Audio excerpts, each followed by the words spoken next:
He walked in with her favorite dinner, only to find her giggling on a call with another man. But when she asked him to accept the affair as normal, and even fund it with their joint account, he didn't argue. He plotted, and what he did next didn't just break her. It destroyed her entire double life. Before we begin, please like this video and subscribe Relation Tales. We're grateful for each and every one of you.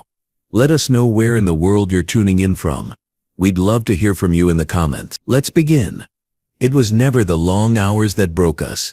It was what was waiting at home when the hospital lights dimmed. My name's Daniel Carter. I'm 36, a cardiac surgeon at St. Augustine Medical in Boston. I repair hearts for a living, but mine, it was about to be shattered in a way I never imagined, by the very woman who once swore to protect it. Olivia and I had been married for 7 years. She ran a boutique brand consulting firm from our loft downtown. She was smart, unapologetically sharp, the kind of woman who curated our spice cabinet like it was a magazine shoot and color-coded the refrigerator bins. In the early years we laughed over burned risottos, shared secrets on rooftops, and danced in the living room barefoot. She used to wait for me after late-night surgeries with warm soup and sleepy eyes. Now she barely looked up from her screen when I walked in, but I blamed the grind. The wear and tear of two driven people trying to keep their dreams alive under one roof. I was wrong. I thought we were just in a rut. I didn't know I was living in a scripted lie. It began with small things. Missed glances, passive comments, her phone face down more often than not. The silence during dinner grew louder. Our conversations, once full of plans and inside jokes, became mechanical, like reading off a checklist. Then one night I came home early. A triple bypass had been pushed to the next morning. I grabbed her favorite tie from a hole-in-the-wall joint on Tremont and decided I'd surprise her. Maybe this would be the turning point. Maybe we just needed a moment together. I still had hope, still believed in us. But fate had other plans. The elevator chimed on our floor. I unlocked the door quietly, excited for once. The apartment smelled like lavender candles. Familiar, comforting, until I heard her voice, bright, giddy. A version of Olivia I hadn't seen in a year. I froze. She was on the couch, legs tucked under her like a teenager, laptop open, grinning. "I can't stop thinking about you," she said. There was a male voice on the other end. Deep, confident. "Last night was insane. You looked so..." She giggled. I stood still, Thai food in hand, heart pounding like it was trying to escape my chest. "Friday's perfect," she said. "Daniel's got a 24-hour shift anyway." She didn't see me. She hadn't even locked the door. I should have stormed in, screamed, demanded. But I didn't. I backed away like a ghost in my own home, left the food on the counter and walked out. I spent the night in the on-call room at the hospital. When I confronted her the next morning, she blinked like I'd betrayed her. "Who was it?" I asked, calm but burning inside. She hesitated. "A friend. He's going through a tough time. We've just been talking." "Olivia," I heard everything. She crossed her arms, going full courtroom mode. "You're paranoid. Don't insult me. He's just someone I talk to when you're not around.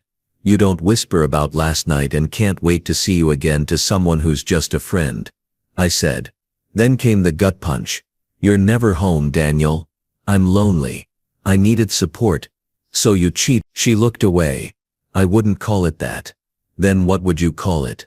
"Emotional release. Connection. A safe space." Safe space. That was rich. That night I moved into the guest room.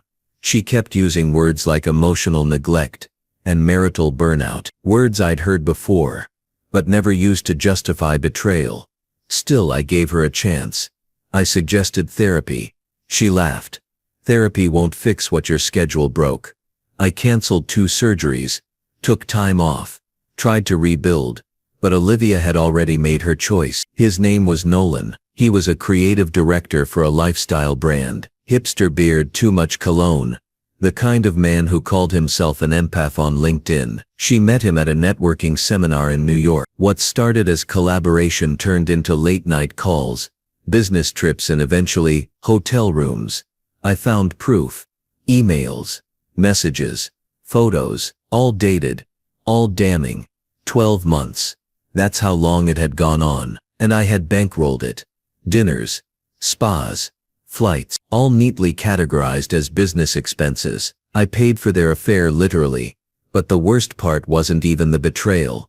It was the audacity. Olivia sat across from me one morning, sipping her matcha like nothing happened. Maybe we don't have to throw it all away. I blinked. You want to fix this? She nodded. We redefine our marriage. Maybe have an understanding. When things get tough, I have options. I stared at her. So I save lives during 18-hour surgeries. And it's just emotional flexibility. I pulled away. That was the moment I died inside. But I didn't argue. I let her think she won, while she FaceTimed Nolan.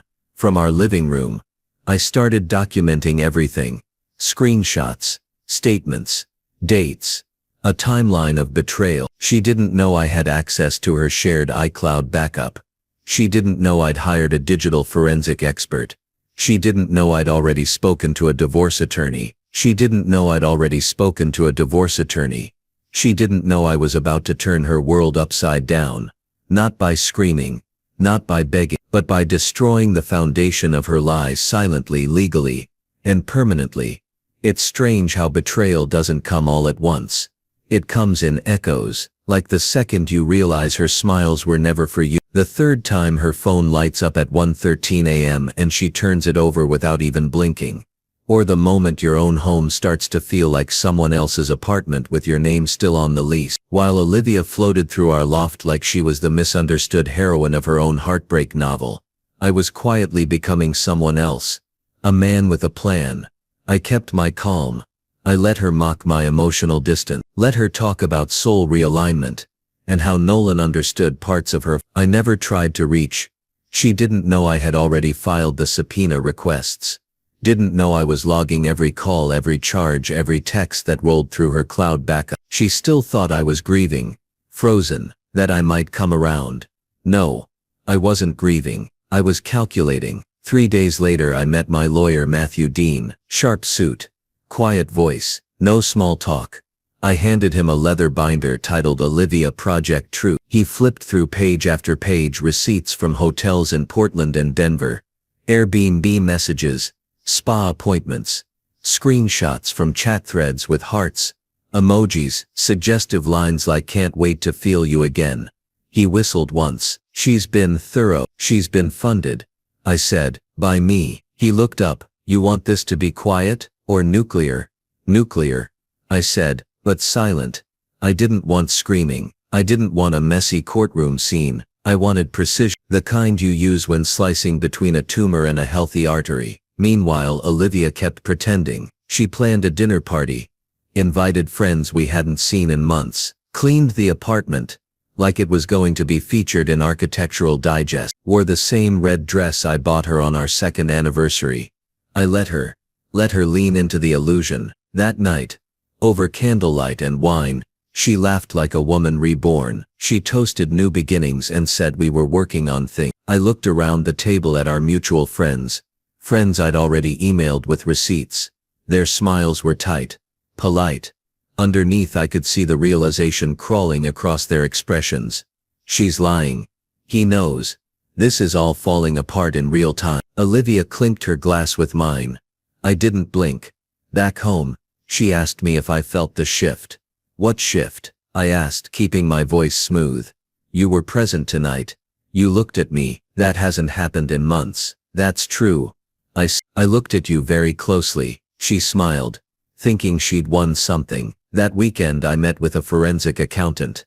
Olivia had claimed her business income dropped, claimed we needed to adjust budgets, claimed we were bleeding money. She didn't mention that she was bleeding our accounts on Nolan. The accountant handed me a folder. Multiple hotel stays during work retreats, business meals at luxury restaurants, spa visits billed under client decompression sessions, all charged to our joint card. She used your name on some of these, he said. Fraud is one word for it. Embezzlement might be another. I nodded. We build the case, document everything. He paused. And when you serve it, on the day she expects the opposite. A week later, Olivia texted me from the other side of the apartment. "Dinner tonight? I made that mushroom risotto you used to love." I replied, "On call, rain check." I wasn't on call.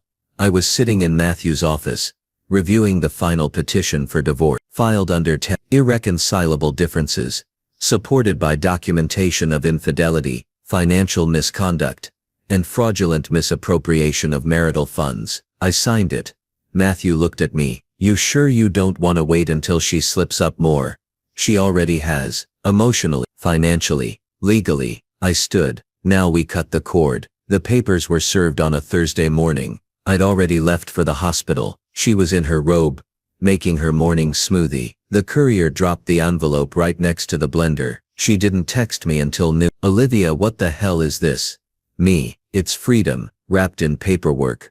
No reply. When I got home that night, she was pacing the living room, her hair messy, eyes red. "You blindsided me." "No," I said calmly. "You blindsided us. A year ago." She threw the papers at me. "You're ending our marriage because of one mistake?" I stared at her. "One?" She backed off. "Fine. Multiple. But we can fix this." I sat down. "I want you to listen. Just once. Don't speak. Just listen." She crossed her arms.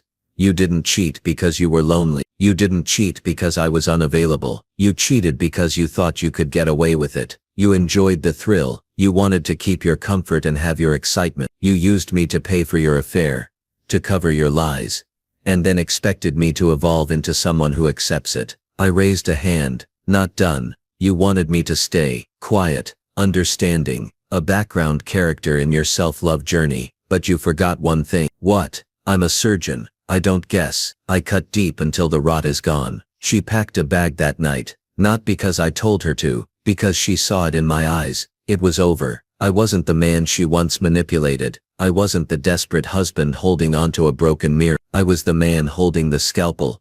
And I'd just finished the final incision. The next week Olivia went silent. She moved into her sister's guest room, and barely sent a word. No calls, no texts, just the occasional automated email about bills or subscription renewal. I'd expected fury, or manipulation. Instead I got nothing, which was worse. It was the calm before the storm, because while she vanished from my home, she began resurfacing in our shared circles with her version of the truth. She was devastated.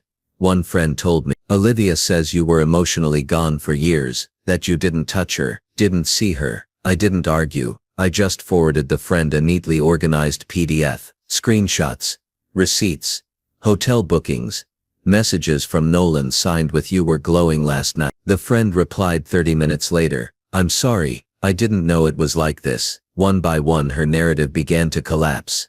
She'd crafted it to protect her image, not the truth. And the truth?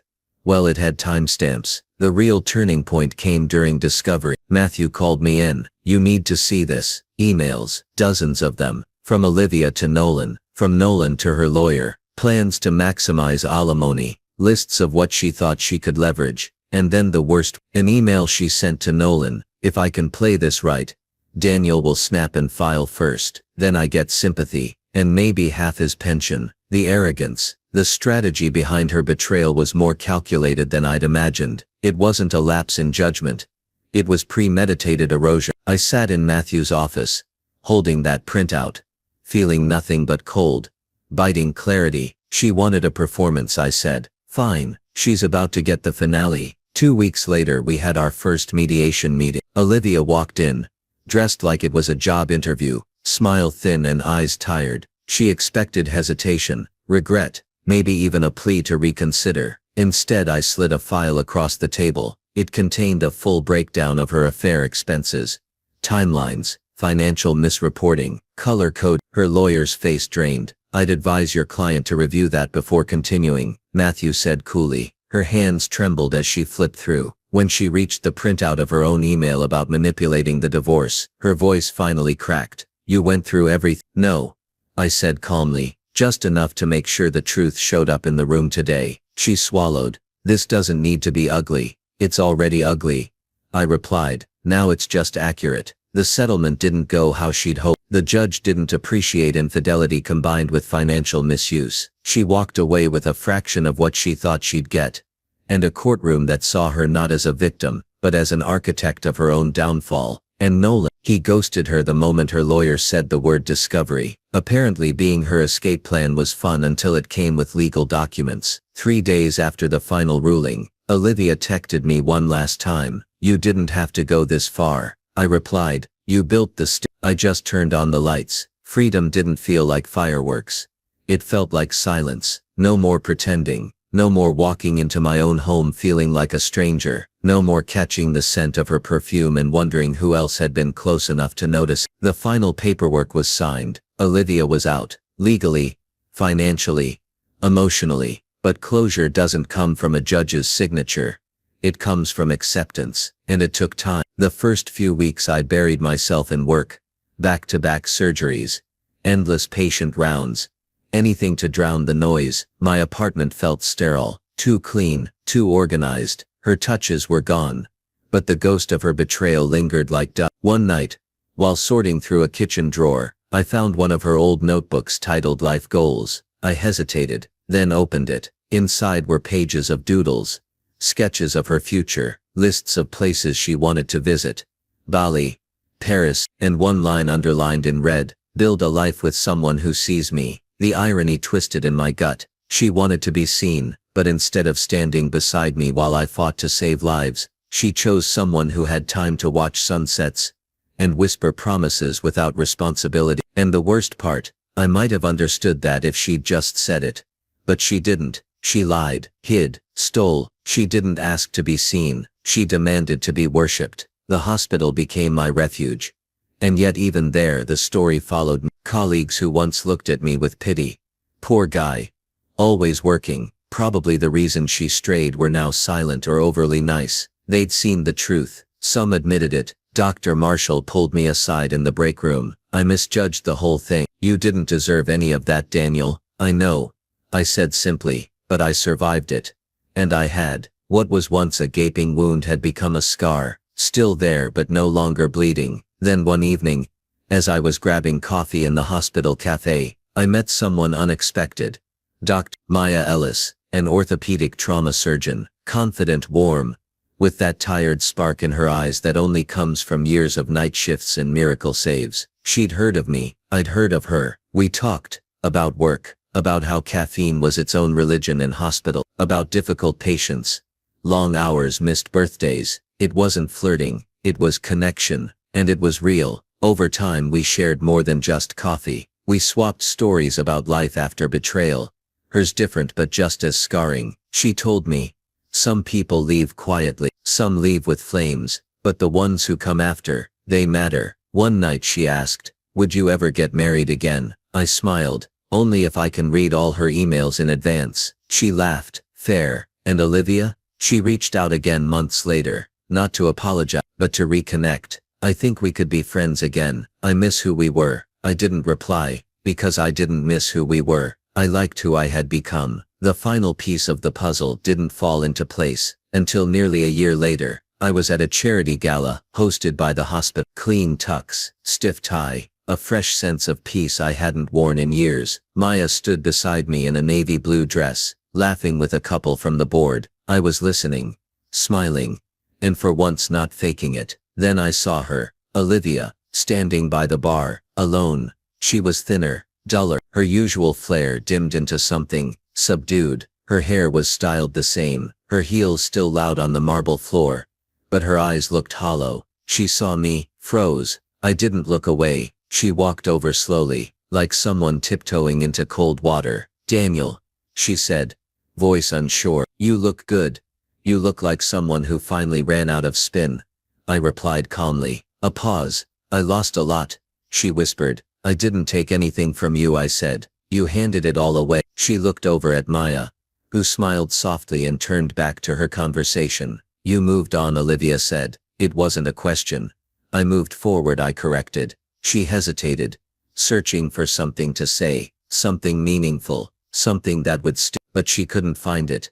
So she tried guilt. "I made mistakes, Daniel, but I did love you." "I know," I said, but I don't think you ever loved me enough to stop hurting me. And with that, I turned. The rest of the night passed like a warm breeze. No tension, no ghost, no weight on my shoulders. Later that evening, Maya and I walked out onto the rooftop garden. Boston shimmered below us. "You okay?" she asked. "Yeah," I said. I think I needed to see her one last time, to realize she's still chasing a version of herself that never existed. "And you?" Maya said. "What are you chasing?" "Peace," I replied. "Stability, truth." She smiled. "Then I hope you catch it." I did, not with revenge, not with fireworks, but with healing, with silence, with honesty, with the quiet satisfaction of knowing I'd walked through the storm and come out stronger. You see, Olivia thought she was ending our marriage to find herself, but I was the one who truly found myself in the aftermath she left behind. And this time, no one else gets to write the ending. I do, and I've never been more certain of it.